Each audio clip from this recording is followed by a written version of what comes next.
Monsieur le Président, chers collègues, je partage beaucoup de ce qui a été dit par Christian Bouleau, dont on sent qu'il a parlé de ce rapport avec beaucoup de passion, ce qui l'a emmené dans une critique assez véhémente du rapport. Il y a une chose où je ne partage pas son avis, c'est quand il disait que le sport est avant tout un but et n'est pas un moyen. Je pense que ce rapport le rappelle à plusieurs reprises. D'ailleurs, le sport, quand même, est aussi un moyen, notamment un enjeu de santé publique, et M. Moulet le rappelait en introduction, notamment par rapport aux seniors qui peuvent être emportés vers une pratique sportive qui les aide à traverser les années. Et ça, c'est incontestable.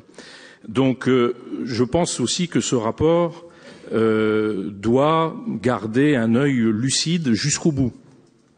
Je pense notamment à ce que vous avez dit, Madame Hammadi, sur le rapport de l'égalité femmes-hommes. Allons jusqu'au bout de la logique.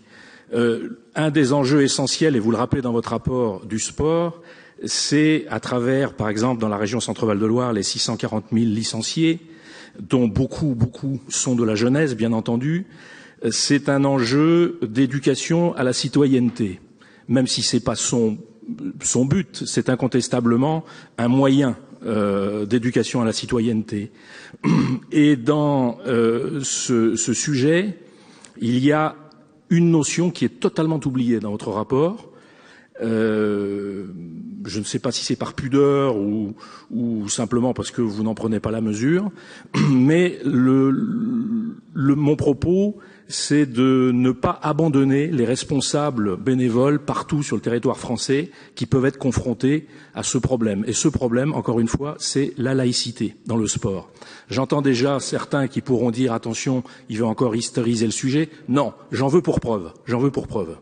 Un rapport du service central du renseignement territorial, ce ne sont pas des gens qui font de la politique, a priori, qui faisait état en octobre 2015 déjà d'une dérive communautariste musulman dans le sport amateur et de certaines démarches de radicalisation. J'en veux pour preuve aussi une déclaration que vous pourrez retrouver dans le journal officiel du Sénat du 7 juillet 2016 du ministre de l'Intérieur.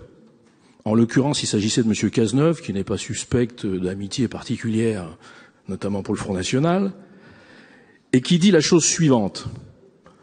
Il craint et il dénonce le recrutement exclusivement mené au sein d'une communauté particulière, le prosélytisme au profit de l'islam, je cite, refus de la mixité, soudaine apparition de tenues traditionnelles et de prières sur le terrain ou dans les vestiaires. Par ailleurs, je cite toujours, l'apparition dans les clubs sportifs, salles de musculation, ring de boxe, etc., de salafistes et autres islamistes radicaux, dont les canons de la pratique religieuse leur interdisent pourtant le sport, est source de préoccupation et donc de vigilance. Je vous rappelle que vous pouvez aller constater ces propos dans le journal officiel du Sénat du 7 juillet 2016. Le communautarisme musulman, dans certains endroits, est une plaie qui gangrène lentement mais sûrement le mouvement sportif et qui risque de ruiner l'efficacité de toutes les politiques que vous pourriez, avec les meilleures intentions, c'est tout à fait, j'en conviens, de toutes ces politiques que vous pourriez mener, et ça pourrait les faire échouer. Dans ce rapport, la laïcité n'est pas du tout évoquée, et c'est la raison pour laquelle nous souhaitons, et nous le ferons après, présenter un amendement très court, mais un amendement à ce sport qui traite de ce sujet. Je vous remercie.